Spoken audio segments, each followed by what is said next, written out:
Bonjour à toutes et bonjour à tous et bienvenue pour cette matinale du Forum Éco-Résilience co-organisée par l'UCM et la province du Brabant Wallon. Aujourd'hui, la thématique de la journée sera le financement. Alors, je suis Céline Skellar, je dirige la Chambre de commerce et d'industrie du Brabant Wallon et aujourd'hui, je mets ma casquette d'animatrice pour animer cette séance intitulée « La Covid a mis votre entreprise en difficulté. Ne restez pas seul, des dispositifs existent pour vous accompagner ». Alors, pour parler de ces dispositifs d'industrie du Brabant Wallon, vous venez toutes les deux du monde de l'entreprise et vous avez rejoint la CCI BOE pour mettre vos expériences passées au profit des entreprises et indépendants en difficulté. Réaction, c'est un outil wallon, une initiative de la SOGEPA qui propose 2 volets d'aide, un volet accompagnement pour les moments difficiles et un volet financement pour les TPE. La CCI BOE en est l'opérateur de terrain et de proximité et cela rentre dans ses missions de création, développement, croissance, internalisation et bien sûr difficultés des entreprises. Avec vous, monsieur Julien Finet, gestionnaire de l'entreprise Olifresh et bénéficiaire du dispositif Réaction. Bonjour, monsieur Finet. Merci d'avoir accepté de partager votre expérience ce matin avec nous. Et enfin, notre troisième expert est Sébastien Amande. Bonjour. Bonjour. Vous êtes le directeur de Reload Belgium. Vous avez aussi une vie entrepreneuriale par le passé. Et aujourd'hui, vous vous consacrez, vous et votre équipe, à redonner aux entrepreneurs qui ont fait faillite l'envie de recommencer, d'utiliser leur riche expérience pour une nouvelle aventure. Avant d'entamer proprement parler cette séance, je rappelle qu'il est possible de poser toutes vos questions via le chat et que nous collationnerons les questions et que nous passerons aux réponses après les interventions. Nous entrons dans le vif du sujet. Réaction, donc c'est un outil de la SOGEPA. Je l'ai dit, la SOGEPA, Société Wallonne de Gestion et Participation, c'est un fonds d'investissement public qui offre des solutions de financement destinées à des projets économiques crédibles et durables. Alors, Réaction, c'est une des solutions qui accompagne et soutient les entrepreneurs et les indépendants qui rencontrent des difficultés ou qui seraient en passe de l'être. On parle ici d'un accompagnement économique. Je me tourne vers Marilyn Dralens, conseillère Réaction à la CCI BOE. Réaction, c'est un dispositif que l'on pourrait qualifier de transparent et humain. Le bénéficiaire entre directement en contact avec vous, vous les conseillez, vous les écoutez, vous répondez à leurs questions et vous pouvez même aller à plusieurs niveaux pour soutenir leur activité et renouer avec la croissance. Alors c'est une très belle initiative, bien entendu. Expliquez-nous un peu comment ça se passe et peut-être d'abord qui peut bénéficier de ce service et donc de votre service Réaction. Alors, c'est toutes les entreprises de moins de 10 personnes. Mais ça peut être une entreprise unipersonnelle ou en tout cas moins de 10 équivalents temps plein. Et comme on l'a dit tout à l'heure, mais qui éprouvent des difficultés ou qui pressentent des difficultés. Alors, l'idéal, c'est de venir tôt. Et les difficultés, c'est quelque chose qui est très subjectif. Et on se rend compte sur le terrain que parfois, ils attendent un petit peu tard pour venir chez nous. Vous dites subjectif, donc une difficulté, notion subjective. Dans les faits, c'est quoi une difficulté ? Alors la difficulté, quand ils arrivent chez nous, souvent ils ont un genou par terre ou ils sont noyés. C'est souvent des problèmes de trésorerie qui est le déclencheur. En tout cas, la difficulté qui est perçue, c'est vraiment à ce niveau-là. Mais une difficulté, c'est simplement dans une machine qui est bien huilée, il va y avoir un grain de sable et puis un autre qui vont venir s'accumuler et qui vont enrayer la machine. Et donc, il faut voir si le grain de sable, c'est quelque chose qui est ponctuel ou c'est plutôt quelque chose qui est structurel. Parce que les solutions vont être différentes. Les solutions à mettre en place vont être différentes suivant que c'est ponctuel ou que c'est structurel. Effectivement, alors vous avez dit indépendant ou entreprise de moins de 10 personnes, mais de tout secteur ? Et tous les secteurs. Alors, on a énormément de secteurs. On pense toujours au commerce, à l'ORECA, à la construction, parce que c'est habituel. Il y a les métiers tous les métiers de service. J'ai déjà eu des caméramans, j'ai déjà eu des photographes. Il y a aussi des industries, des petites industries de mécanique. Il y a aussi les professions libérales. La première mission que j'ai eue, c'était un architecte. Donc, c'est vraiment tous les secteurs. Ce sont des entreprises qui sont jeunes, 2 ou 3 ans, 5 ans, 10 ans, parfois ça peut même être 40 ans, parce que ce sont des entreprises qui sont passées d'une génération à une autre génération. Donc ça peut être l'âge de la société, peut être aussi jeune ou beaucoup plus ancienne. Et alors on l'a dit, ce sont des personnes physiques, ce sont des sociétés, mais ça peut être aussi des ASBL. D'accord. Alors Rita Buccella, vous êtes également conseillère réaction à la Chambre de commerce. Alors, on vient de parler d'un décor général. Qu'est-ce que peut attendre l'entrepreneur ou l'indépendant qui fait appel au dispositif réaction? C'est quoi le plus de réaction? En fait, ce qui fait réellement le plus de réaction, c'est vraiment cet aspect humain et l'écoute, la réelle écoute que nous leur accordons.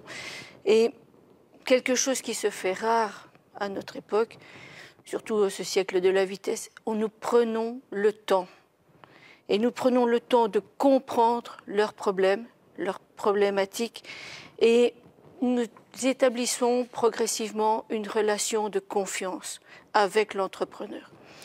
Et en fait, ce qui nous permet donc d'arriver à analyser avec eux leurs problèmes et de chercher. Ce n'est pas uniquement donc les problèmes, mais c'est vraiment chercher les solutions. Et on essaye donc de les aider en dirigeant, donc pas, excusez-moi, c'est pas vraiment diriger, mais vraiment aider à comprendre quelles sont les meilleures solutions pour eux et à les mettre en place surtout. Alors sur cette base, je me tourne vers Monsieur Finet. Donc, vous nous avez fait le plaisir de partager votre expérience, car vous avez fait appel au service réaction. Alors, si ce n'est pas indiscret, qu'est-ce qui vous a mené à appeler Marie ou Rita? À quel moment de la vie de votre entreprise vous vous êtes dit « j'ai besoin d'aide » ? Peut-être pour le réexpliquer, Olifresh, c'est une société qui a été créée en 2017, donc active dans les nouvelles technologies et l'enregistrement des paramètres critiques tels que la température, l'humidité ou le CO2. C'est une entreprise qui a connu une forte croissance à partir de 2018, mais comme toutes les autres entreprises, on a eu effectivement un petit coup d'arrêt, un petit ralentissement à la période du Covid, avec un report de pas mal de projets. Plusieurs de nos clients étaient dans le secteur de la restauration rapide, ont dû mettre en pause les projets, et donc forcément un décalage de rentrée financière, de chiffre d'affaires qui arrivait, et qui, par rapport à nos charges et tout ce qu'on avait en place, a créé un besoin, des premières difficultés, comme on en parlait, effectivement, au niveau de la trésorerie. Donc on s'est d'abord tourné vers des organismes plus traditionnels, tels que les banques ou autres. Mais étant donné une société assez jeune, active dans les nouvelles technologies, on n'a pas eu un écho assez favorable pour une multitude de raisons auprès des organismes plus standards, tels que les banques. Et donc on s'est, à ce moment-là, orienté vers la SOGEPA et le plan réaction pour être accompagné et aidé en tout cas. Merci, Monsieur Finet. On reviendra vers vous tout à l'heure. Marie, quelle est la durée d'un accompagnement réaction ? Alors, un accompagnement, ça va être quelque chose qui va être relativement rapide. On n'est pas des consultants qui allons aller sur place pendant 2 ou 3 jours dans l'entreprise pour mettre en place des choses. Donc, en général, on va quand même prendre, comme vient de le dire Rita, on prend le temps d'écouter la personne. Donc, le premier contact, il va quand même être de 2 heures en général. Et les 2 heures passent très vite. On n'a pas cette impression d'avoir mis 2 heures parce qu'il faut établir cette relation de confiance, comprendre la problématique, donc ça prend quand même, ça prend un certain temps. Et puis par après, on a créé une relation et on va entretenir cette relation au fil du temps. Ici, j'ai eu cette semaine-ci une personne, c'était de 2018, c'est un dossier de 2018 qui est revenu vers moi. Et d'office, quelque part, on se connaît, on connaît la problématique parce qu'on n'oublie pas. On a créé un lien avec ces entreprises et donc ça va être ponctuel en fonction du besoin de l'entrepreneur. Alors, voilà, c'est mis en place et c'est déjà très bien rodé, on peut le dire, et très individualisé. Si on se met en situation et qu'un entrepreneur vient, ou un indépendant qui se sent en difficulté vous contacte, comment ça se passe le premier entretien ? Alors, la première chose qu'on fait, on essaie de collecter un maximum d'informations. On va déjà lui demander qu'il vienne avec des chiffres, les chiffres de son comptable, la liste des dettes, si ce sont des problèmes de trésorerie, ce qui est très, très souvent le cas. Mais on va aussi regarder tout ce qu'on peut voir sur Internet. On peut avoir aussi pas mal d'informations. Si c'est un commerce, on va regarder s'il a une page Facebook. Enfin, on va essayer déjà de s'imprégner un petit peu de l'entreprise. Et quand l'entrepreneur vient devant nous, on a déjà une certaine connaissance de l'entreprise, de l'entreprise en général. Et là, on l'écoute pour voir comment lui perçoit les difficultés. Bien souvent, il a envie de parler du passé, ce qui s'est passé, le pourquoi. Alors, ce n'est pas que ça ne nous intéresse pas, parce que c'est du feedback, c'est de l'expérience, c'est important, mais on veut vraiment se focaliser sur ce qui est la situation actuelle. Avoir vraiment une photographie de la situation la plus claire possible, avec le plus de détails possible, pour envisager l'avenir, quelles sont les solutions qui sont possibles, en tout cas avoir les perspectives d'avenir, et on va penser à toutes les solutions qui sont possibles, celles qui sont envisageables dans le cas de l'entreprise, et c'est pour ça que c'est important qu'ils viennent tôt chez nous. En discutant, il y a des solutions auxquelles ils n'ont pas pensé, qui vont se mettre en place parce qu'ils sont écoutés. L'entrepreneur, il est souvent seul, il est écouté. Et il prend le temps aussi de se poser.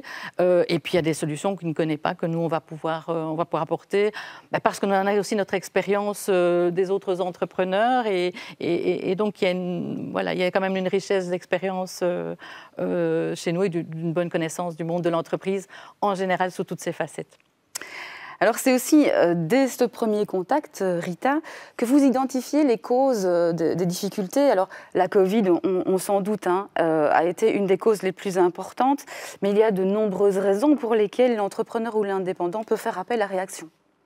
Oui, effectivement, c'est vrai que les raisons auxquelles on pense en premier lieu, c'est celles qui ont touché vraiment ici récemment beaucoup de personnes.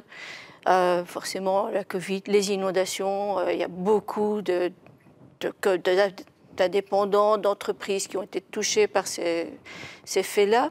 Mais ça, c'est vraiment ponctuel maintenant, ce n'était pas prévisible, mais voilà. Mais il y a vraiment aussi tout le reste. Et tout le reste, c'est quoi? C'est, pour certains, un nouveau concurrent. Pour d'autres, des clients qui n'ont pas payé. Un client n'a pas payé, d'autres clients ne payent pas, ça provoque d'autres problèmes, on ne sait plus payer ses fournisseurs et on perd un peu la confiance de ses fournisseurs. Ce qui se passe, parfois c'est des créanciers qui viennent frapper à la porte ou voir des huissiers, ça arrive. Il y a aussi tout ce qui fait la vie d'une entreprise. Donc, forcément, il y a les problèmes sur chantier pour ceux qui ont du personnel. Parfois, un problème avec du personnel. Et bien souvent, ce qui se passe, c'est qu'on pense que la solution, c'est un crédit. Donc, souvent, ce qui se passe, ils vont voir leur organisme de crédit et ils se retrouvent avec, parfois, un refus ou pas forcément l'entièreté de ce qu'ils voulaient demander. Et là, ils se retrouvent face à un mur. Et là, on est là pour justement les aider à rebondir, à repartir. Et on verra un peu plus tard comment. Et puis, on vient de parler des causes très concrètes finalement, mais il ne faut pas non plus négliger, et là je me tourne vraiment vers vous Marie, les causes les plus intimes, les plus psychologiques, et là aussi, réaction est présente. Oui, tout à fait. Il faut savoir que l'entrepreneur, il est seul. Quand il a des difficultés pour en parler à sa famille, parce qu'il y a un stress pour la famille aussi.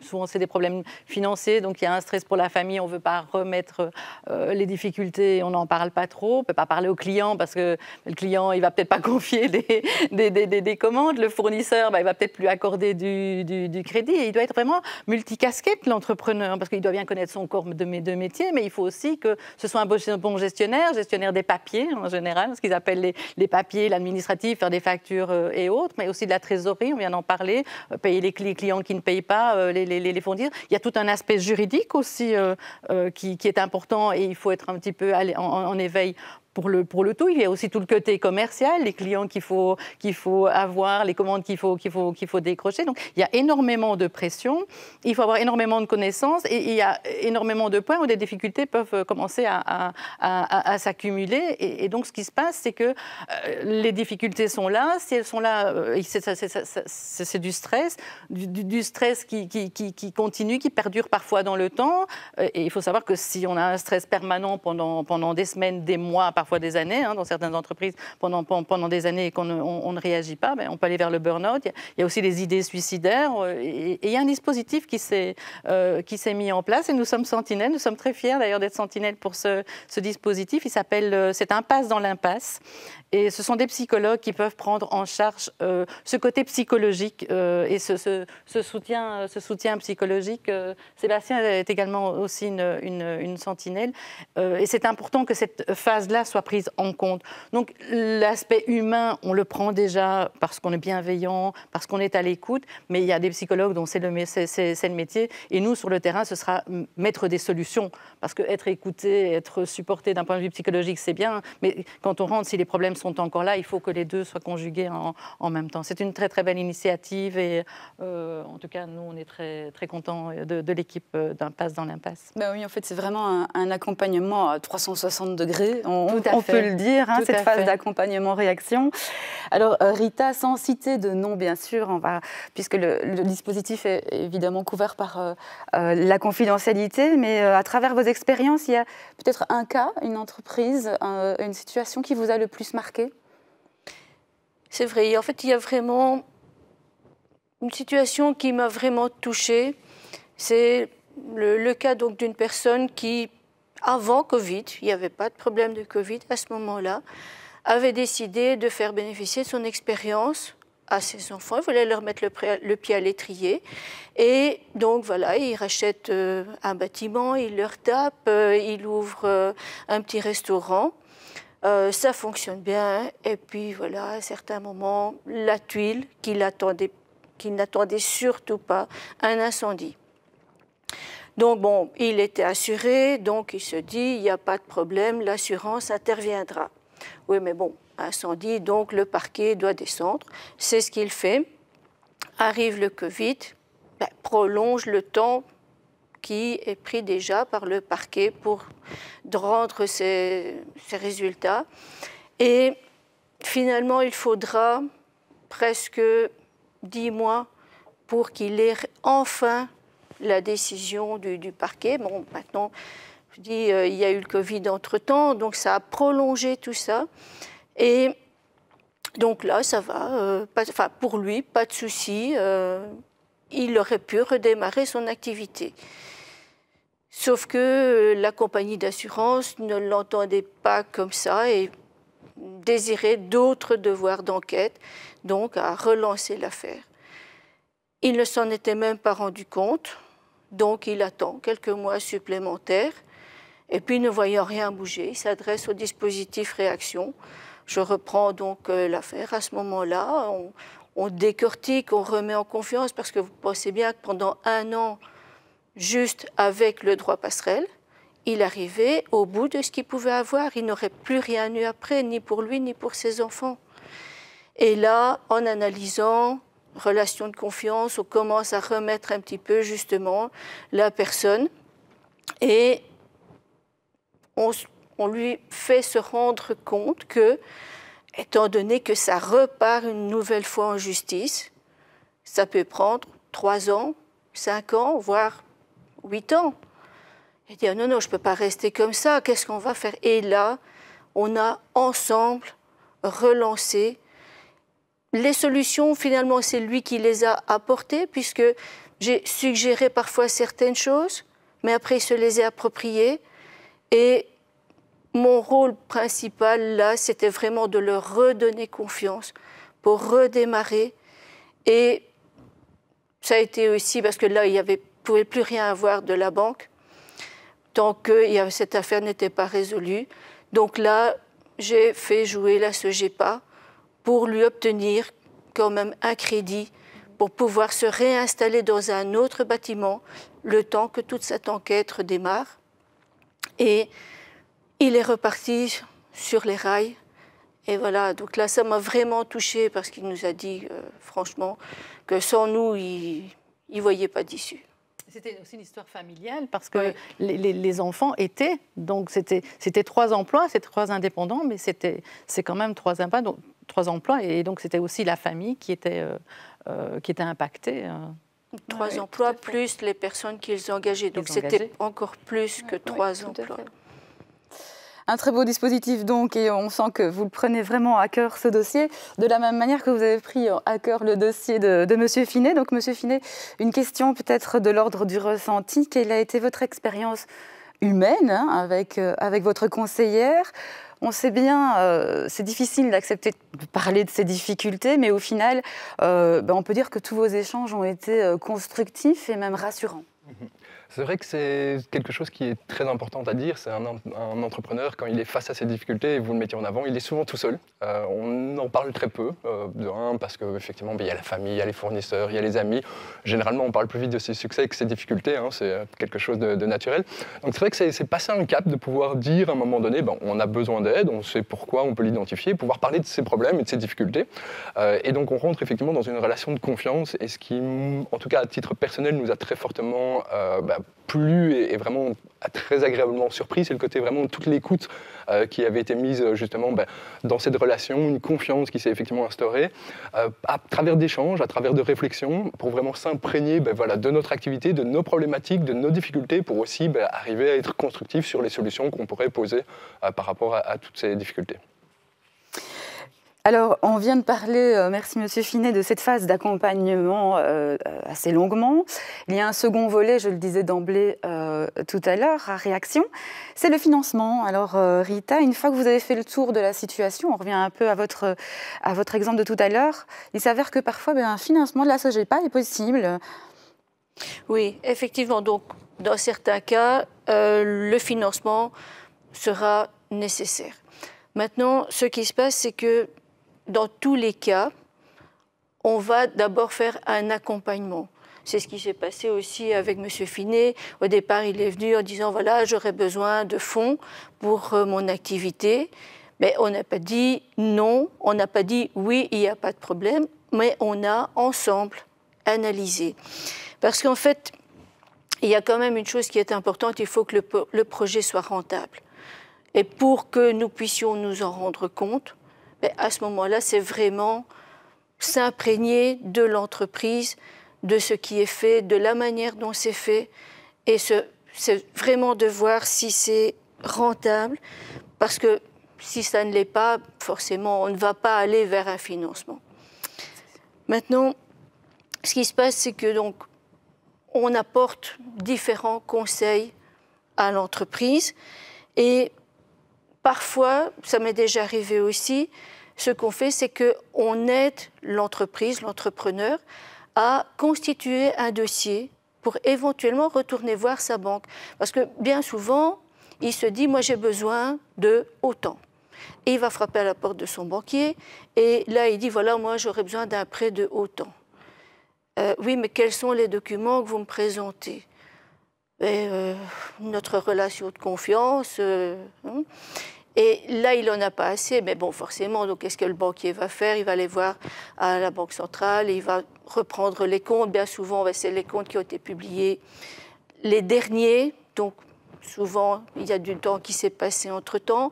Et là, eux, analyse stricte, et voilà, c'est tout. On vous accorde ou on ne vous accorde pas. Nous, ici, il y a un aspect donc, différent, c'est que entre les derniers chiffres publiés et la situation actuelle est peut-être meilleure. Et donc, il faut vraiment retourner vers son banquier avec une situation qui est plus actuelle, réfléchie et avec des perspectives d'avenir. Donc, on les aide à mettre en place tout ça. On ne fait pas le dossier à leur place, mais on les aide vraiment à mettre tout ça en place et à retourner voir leur banquier. Après, justement, le banquier n'acceptera pas peut-être de les accompagner pour l'entièreté de ce qu'ils demandent, mais au moins le montant aura été déjà réfléchi. Et quand justement le banquier accompagne pour la somme complète, voilà, nous on a déjà réussi notre mission. Maintenant, s'il n'accompagne pas pour la somme complète, on peut accompagner avec la SOGEPA pour un montant complémentaire. Alors vous avez donné quelques exemples des raisons pour lesquelles on peut demander ce financement public. On a parlé des banques, mais il y en a d'autres aussi. Oui, effectivement. Donc il y a aussi d'autres possibilités de financement auxquelles on ne pense pas souvent. Et parfois, c'est simplement une remise en question, enfin une remise en place des éléments à l'intérieur qui vont faire qu'on n'aura peut-être même pas besoin du financement. Et il y a des choses parfois toutes simples à mettre en place et ça ne demande pas non plus de financement, mais ça permet d'économiser certaines choses. Parfois, quand le financement devient quelque chose de nécessaire, mais il existe aussi d'autres moyens auxquels on ne pense pas souvent. Si c'est pour des petits montants, il y a du microcrédit. Il y a aussi des éléments qui sont mis en place par l'Asso Walfin, mais ça, ils en parleront cet après-midi. On ne va pas empiéter. Ils auront vraiment... Je vous invite à regarder le webinaire de cet après-midi parce qu'il sera aussi très intéressant. Mais il y a aussi d'autres produits qui sont disponibles. Et donc, il y a le prêt coup de pouce. Il y a des choses auxquelles on ne pense pas. Le crowdlending, les gens se disent, c'est pas pour moi le crowdlending, le crowdfunding, c'est pas pour moi. Alors que dans certaines situations, c'est peut-être une solution. Et dans certaines régions, il y a aussi le prêt d'honneur. Donc voilà, ce sont toutes des choses. Maintenant, ici récemment, il y a aussi le prêt pour propulsion qui est venu sur la table. Donc il y a aussi des choses auxquelles on ne pense pas forcément. Et là aussi, le factoring. Souvent, les PME se disent le factoring, c'est pas pour moi. Oui, effectivement, dans certaines conditions, ce n'est pas non plus la solution, mais elle peut être envisagée. Tout à fait. Et tout cela, on peut avoir effectivement toutes les informations auprès du service réaction également. Alors, c'est un financement public, on l'a dit. Donc, qui dit financement public dit conditions d'octroi. Hein, c'est normal. Quelles sont les conditions à remplir pour y être éligible, justement ? Mais voilà, donc c'est du financement public, donc il y a aussi des conditions d'éligibilité. Donc là, on va faire un peu comme les banquiers, parce qu'on est obligé malgré tout d'analyser certains chiffres. Et le premier indicateur qui sert justement aux banquiers, ce sont les fonds propres. Les fonds propres, pour beaucoup, c'est très très flou, mais pour avoir quelque chose de très simple, vous allez dans votre bilan. Au passif, c'est la toute première ligne. Et en fait, les fonds propres, c'est quoi? C'est à partir du moment donc, où vous avez mis une somme de base, qui est le capital, celui-ci vient s'augmenter ou se diminuer des bénéfices que vous avez apportés ou des pertes que vous avez créées. Donc, finalement, les fonds propres, ce sera le résultat entre ce que vous avez apporté de base et comment vous avez pu faire croître ce capital ou le diminuer. Et là, les banquiers, à partir du moment où les fonds propres sont inférieurs à 50% du capital apporté, mais là, c'est vraiment un signal d'alarme et là, ils n'interviendront plus. Mais ce n'est pas non plus une barrière pour nous, parce qu'on va essayer de trouver des solutions. Maintenant, pour tout ce qui est accompagnement, on l'a dit, il s'adresse à tous, qu'on soit indépendant, entreprise, mais par contre, pour le volet intervention financière, là, il est réservé aux entreprises qui sont en société à responsabilité limitée. Donc, en clair, ce sont les SRL ou les sociétés anonymes. Et en plus, étant donc des fonds publics wallons, il faut qu'il y ait un ancrage en Wallonie. Ça veut dire quoi un ancrage en Wallonie? C'est simplement que le siège social et le siège d'exploitation soient en Wallonie. Et en plus, là, légalement, avant 3 ans, on ne peut pas considérer que l'entreprise est en difficulté et donc il n'y aura pas d'intervention financière avant que l'entreprise n'ait pas atteint cet âge de 3 ans. D'accord. C'est vraiment une opportunité exceptionnelle, évidemment, pour ces toutes petites structures, hein, on l'a dit. C'est d'ailleurs la volonté du ministre Borsu. À combien peuvent prétendre les bénéficiaires? Et en fait, c'est ce qui est intéressant pour des petites structures, parce que le montant maximum peut aller jusqu'à 100 000 €. C'est quand même quelque chose qui est assez aisé pour des petites structures. Mais ce montant, il faut savoir une chose, c'est qu'il sera déterminé par l'analyse que nous allons mener ensemble. Donc, par exemple, si quelqu'un arrive et qui dit « Ah oui, bon, ben moi, j'aurais besoin de 50 000 €, finalement, je vous dis, on va travailler avec la personne, mettre en place un prévisionnel de trésorerie. Ce sont des mots barbares, mais on les aide, croyez-moi, on les aide à faire ça. Et si on se rend compte que finalement, ce n'est pas 50 000, mais 30 000 dont ils ont besoin, mais on ne va pas les charger avec 50 000. Maintenant, à l'inverse, s'ils demandent 50 000 et qu'on se rend compte que c'est plutôt 70 000 dont ils auront besoin, et c'est vraiment dans ce sens-là, on essaye vraiment d'estimer au mieux le montant dont ils auront besoin.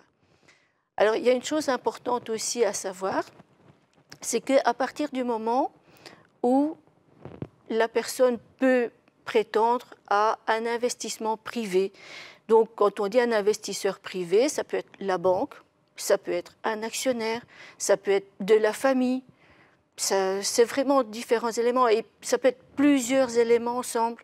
Donc là, si quelqu'un, justement de l'extérieur, fait confiance à l'entreprise et apporte déjà 100 000 €, mais la SOGEPA peut apporter l'équivalent. Donc vous vous rendez compte, on peut aller jusqu'à 200 000 €. Mais évidemment, il faut que ce soit dans les mêmes conditions. Donc si la banque apporte, mais ce sera dans les mêmes conditions de taux d'intérêt, de durée, de garantie. Voilà, c'est un peu logique. On ne se substitue pas non plus au privé, on va rester dans les mêmes conditions. Mais il y a aussi des cas un peu plus particuliers où l'entreprise n'a pas forcément de garantie à apporter, mais on sent qu'il y a quand même du potentiel derrière, et là on va se limiter à 25 000 €. Les conseillers réaction, vous l'avez dit, aident à monter ces dossiers. Ça paraît très technique, mais vous avez aussi un rôle d'information, de conseil. C'est très participatif. En fait, vous cherchez chaque fois les solutions avec le bénéficiaire que vous formez quelque part. Oui, en fait, c'est vraiment ça. C'est vraiment un accompagnement. Donc, ils vont se dire pourquoi je n'ai pas eu à la banque et que j'aurai là. Parce que justement, on va faire un travail d'accompagnement. Et ça va permettre de resituer certaines choses. En fait, le rôle du conseiller réaction, c'est vraiment d'apporter un regard extérieur et d'apporter un regard neuf.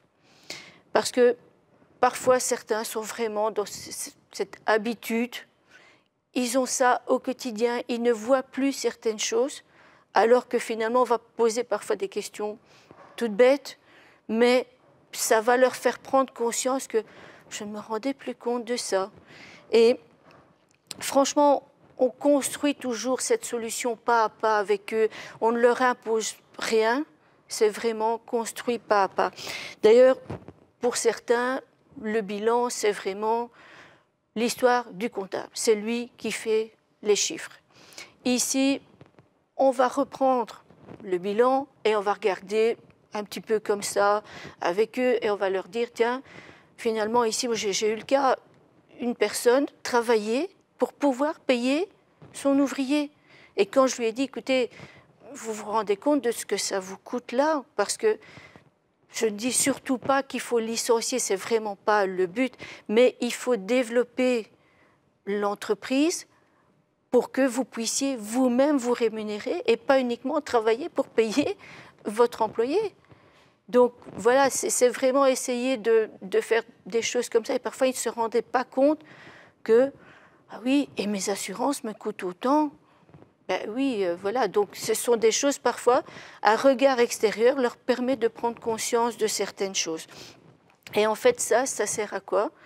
Ça sert vraiment à leur rendre les rênes de la gestion. Parce que finalement, les gestionnaires, ce sont eux. Ce n'est pas leurs comptables, ce n'est pas les gens qui travaillent avec eux. Les gens qui travaillent avec eux vont apporter aussi des solutions. Mais vraiment, la gestion est de leur ressort. Et ça, c'est en général ce qu'on fait. Donc, avant même de pouvoir arriver au financement, on analyse vraiment le tout pour qu'ils soient en mesure donc, de pouvoir rembourser ce qui est déjà engagé et en même temps de pouvoir rembourser un nouvel engagement. Très bien, eh bien, on va passer à la pratique de tout cela avec Monsieur Finet. Puisque vous aussi, vous avez bénéficié du volet financement, qu'est-ce que votre conseillère vous a apporté en termes de compétences, justement? Alors, en premier lieu, je vais vraiment retenir tout l'aspect humain dont on avait déjà parlé précédemment. Au-delà de cet aspect effectivement humain et vrai de compréhension, cette relation qui s'est créée, il y avait vraiment des compétences aussi techniques par rapport effectivement à un regard extérieur, une analyse par exemple de nos plans financiers, de notre business model en tant que tel, d'avoir un regard un peu critique effectivement sur les chiffres qu'on avait aujourd'hui, sur les perspectives qu'on avait, et aussi une certaine expertise par rapport justement aux différents leviers, aux différents prêts qui existent aujourd'hui. On en a cité plusieurs. Il y a une multitude d'aides possible, mais pouvoir s'orienter aussi vers celle qui était la plus adaptée pour notre entreprise en tout cas.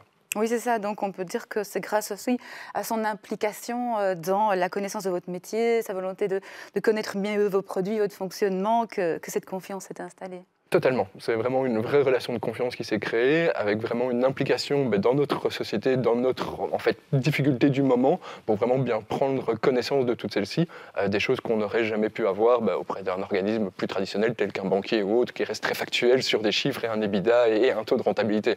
Donc c'est vrai que cette relation, cette confiance est vraiment instaurée par ces nombreux échanges qui ont amené à créer ce dossier pour pouvoir le présenter au mieux.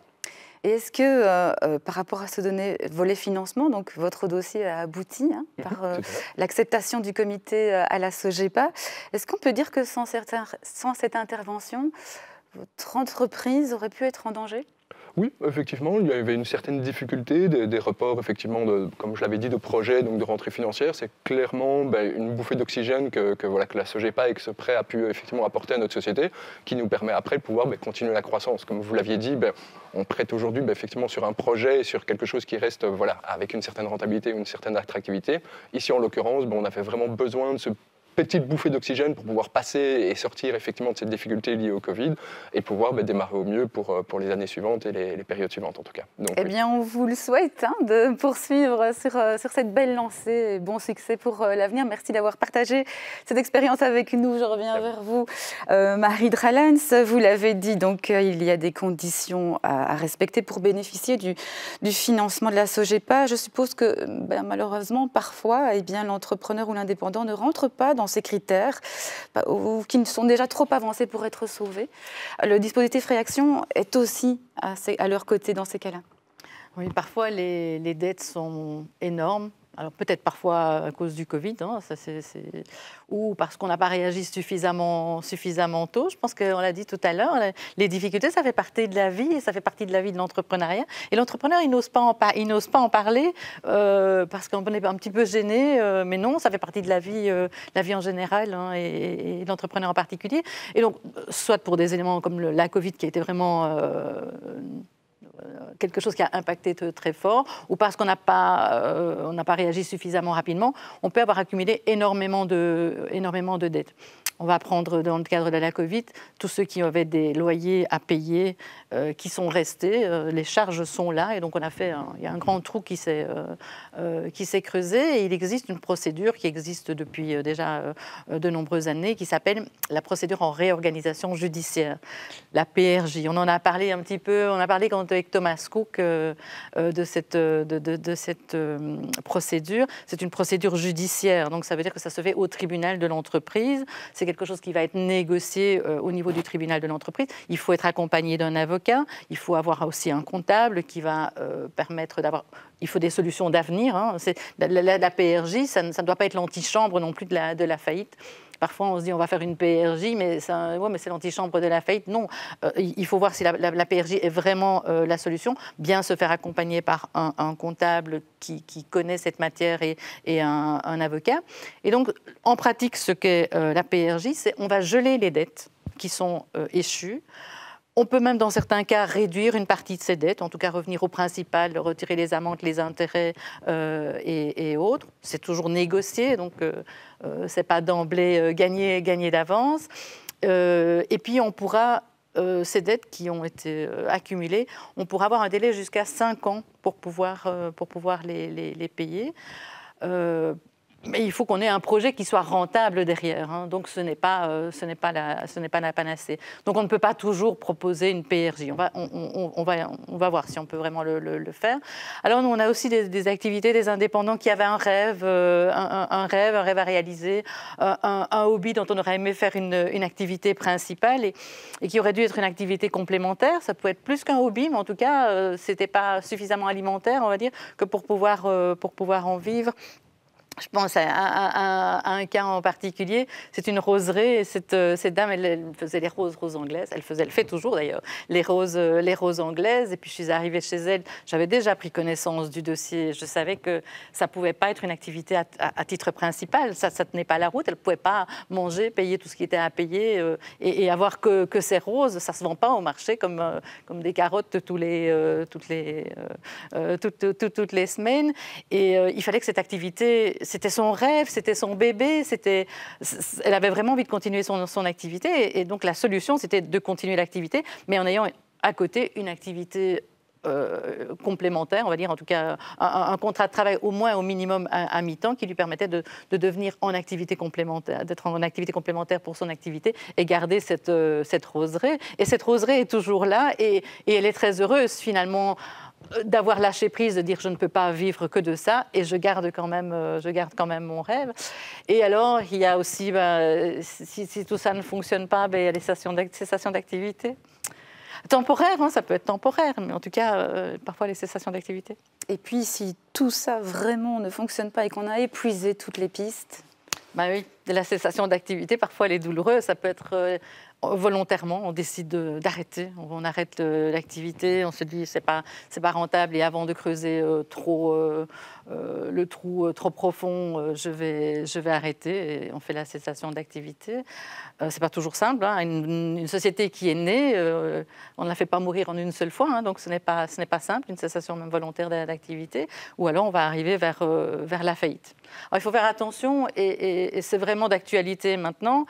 Il y a l'aveu de faillite, on peut aller au tribunal, on peut faire l'aveu de faillite, et il y a la citation en faillite. Il faut savoir que quand on a accumulé des dettes, n'importe quel créancier peut demander la faillite.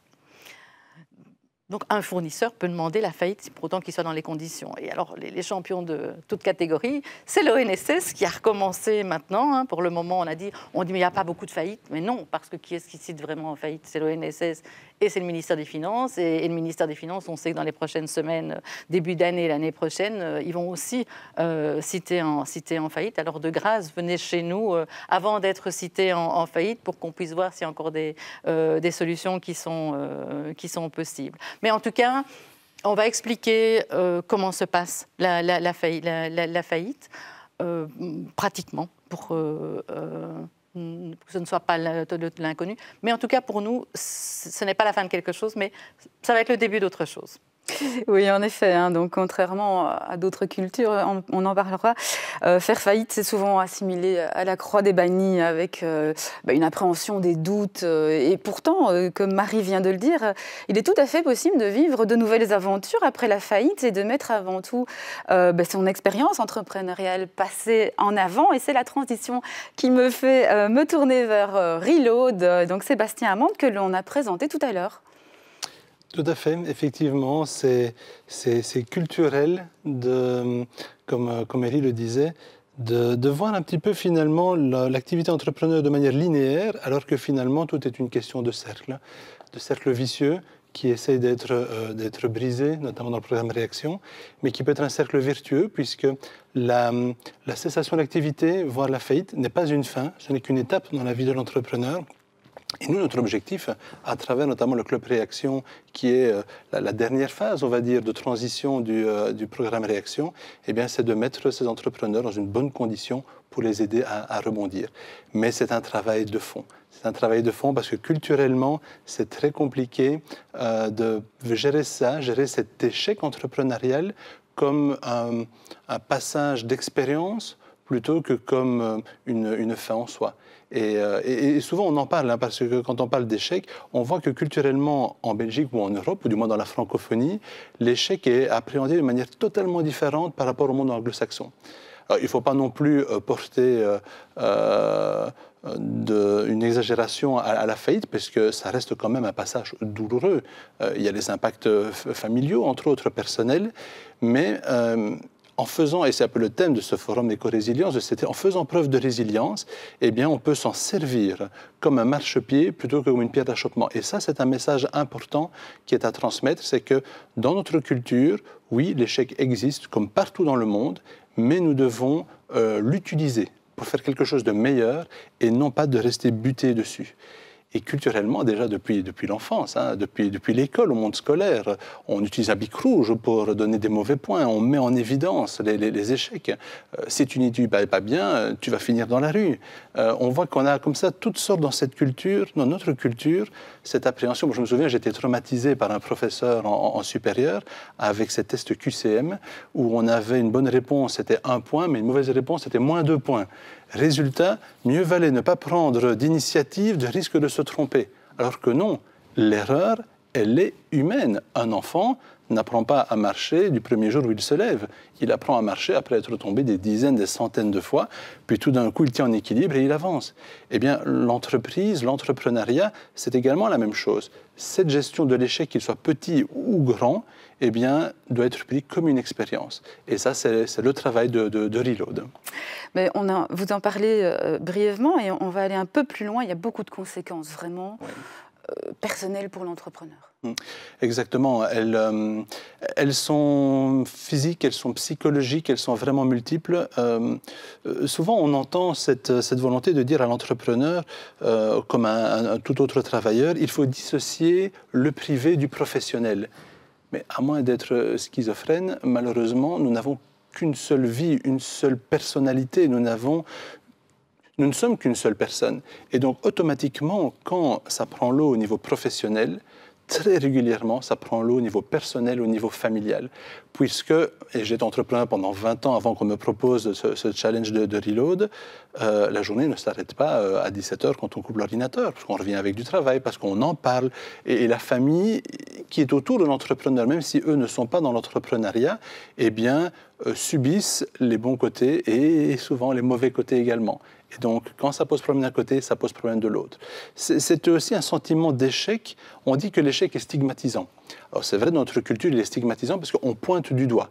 Contrairement à une culture plus anglo-américaine où on va dire que quelqu'un qui a fait faillite a eu de l'expérience et donc une banque va plus vite lui prêter pour un nouveau projet que chez nous, vous êtes marqué au fer rouge pendant plusieurs années.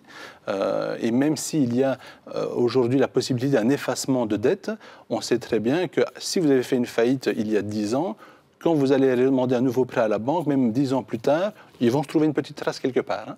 Et donc les mêmes qui vous encouragent à dire « entreprenez, le Startup Nation, on doit être une nation où tout le monde entreprend », les mêmes, quand vous faites malheureusement aveu de faillite, sont là, vous attendent au tournant pour dire « et mon argent ?» Et donc en attendant, je vais t'étiqueter pour que ça te suive. Et donc cette culture de l'échec, effectivement, c'est quelque chose de compliqué à gérer. Et alors l'entrepreneur, finalement, a cette impression, même si parfois ce n'est pas toujours le cas, de porter cet aveu de faillite comme une marque au fer rouge, comme si c'était, pour prendre une image, le côté lépreux qui sonne de la cloche devant lui. Eh bien, il a l'impression de porter ce fardeau. C'est une situation d'échec aussi au niveau familial. Et on le remarque, en tout cas nous, comme nous accompagnons les entrepreneurs dans ces difficultés, que c'est valable pour tout le monde, mais clairement, l'homme entrepreneur, chef de famille, porte encore ce poids de manière plus prononcée que les autres. Parce qu'il y a ce côté peut-être fierté de l'homme, ce côté de « c'est moi qui amène la nourriture sur la table », qu'est-ce que je vais faire? Avoir les enfants qui disent « ah oui, mais cette année, où va-t-on aller en vacances? Ah ben oui, avant on faisait des belles vacances, cette année, ce sera compliqué ». Ça, c'est un poids qui est très dur à porter pour l'entrepreneur. C'est un poids dans la famille, mais aussi le regard des autres, à l'extérieur. Oui, bien sûr, bien sûr. Puisque, effectivement, vous le disiez, hein, l'entrepreneur se cache aussi. Exactement. Puis surtout, il est seul. Oui, il est seul. Il est déjà seul en temps normal, à porter le poids des décisions, mais effectivement, le poids de l'échec est également là. Pierre-Frédéric Nist, qui est le président de l'UCM, disait, c'était il y a à peu près 1 an dans une interview, et ça m'avait marqué cette phrase, « Les entrepreneurs sont comme des oiseaux qui se cachent pour mourir ». Et c'est vraiment ça. Quand il faut protester parce qu'on n'est pas d'accord pour porter ceci, de montrer tel document, quand il faut râler, j'ai été entrepreneur pendant 20 ans, donc je peux le dire librement, on nous entend, mais quand on est face à l'échec, là, on se cache et on ne se montre plus. Alors justement, ça c'est tout l'aspect négatif, le ressenti, la faillite. Et la SBL Reload est justement là pour ça. Oui. Alors, Comment intervient Reload? Alors de deux manières. Nous sommes un petit peu, on parlait tout à l'heure que la vie entrepreneuriale est quand même un cercle, et donc quelque part c'est un cycle que l'on fait, cercle de la vie pour paraphraser le dessin animé. Et donc nous sommes un peu ce trait d'union, le trait d'union entre la faillite et je recrée quelque chose. Ce moment où l'entrepreneur, finalement, n'intéresse plus grand monde parce qu'on n'a plus rien à lui vendre. Et c'est pour ça que Reload est une SBL qui est financée par du mécénat privé pour justement prendre en charge de manière gratuite et bénévole ces entrepreneurs. Et donc ça, c'est notre première jambe sur laquelle nous marchons, c'est vraiment l'aide pratique aux entrepreneurs. On va les accompagner de manière individuelle et collective pour qu'ils puissent rebondir, briser cet isolement. Et la deuxième chose sur laquelle nous travaillons, c'est justement le changement du regard par rapport à l'échec. Nous avons d'ailleurs un objectif de créer un observatoire de la résilience, de la reconversion, du rebond, pour pouvoir chiffrer, pour pouvoir mettre ce problème sur la table politique, sur la table économique, académique également. Nous avons notamment des relations assez étroites avec différentes universités parce que ce problème est un problème de société. Et si nous voulons, nous, en tant qu'opérateurs de terrain, que ce soit le programme Réaction, par exemple, avant qu'une faillite n'arrive, que ce soit Reload, une fois que la faillite est arrivée, nous devons pouvoir oser porter ce débat-là. Et donc ça, c'est la deuxième jambe sur laquelle nous travaillons. Donc il y a l'aide pratique et il y a également ce changement du regard qui est souvent stigmatisant. Bien, allons un peu plus loin. Alors, comment ça se passe pratiquement, concrètement, cet accompagnement de l'entrepreneur failli?